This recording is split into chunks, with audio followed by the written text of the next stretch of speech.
Ujumbe gani mnatuma kiasi kwamba mtu kiongozi anaweza katoka chama kingine chochote, anajua kabisa anaweza nikaenda zangu nikaingia ACT na moja kwa moja nikapewa kiti cha kugombea urais nafasi? Sisi tulimchambua Luhaga Mpina kwa kina, hasa kutokana na uzoefu wa suala la ndugu Edward Lowassa na ndugu Bernard Membe. Lowassa ni habari ya chama kingine, lakini ndugu Bernard Membe ilikuwa ni habari ya chama chetu.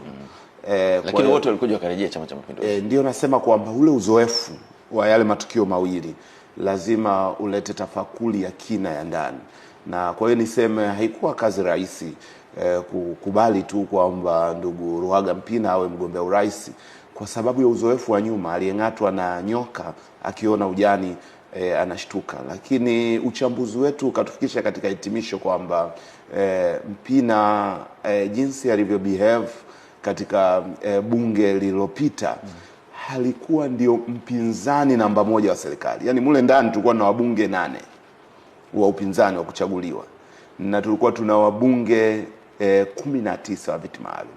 Wako wabunge waliofanya vizuri kutoka katika kambi ya upinzani, kutoka chama chetu, na kutoka katika wale wabunge 19 wa viti maalum. Lakini ukiutafsiri upinzani kama kuwa critical, kupinga, kuleta sera mbadala bila kuangalia vyama, utakuta ukweli kwamba ndugu Mpina ndani ya bunge na nje ya bunge alikuwa ndiye mpinzani zaidi. Kwa hiyo sisi tuliona ni kama tuna mpinzani mwenzetu, lakini alikuwa amevaa shati la Chama cha Mapinduzi. Historia itampa nafasi Mpina kuamua kama fikra zetu hizi zilikuwa ni sahihi baada ya muda kupita ama hazikuwa sahihi, na hasa kutokana na kwamba Mpina hakupata nafasi ya kujiuza mbele ya wananchi, kujipambanua ili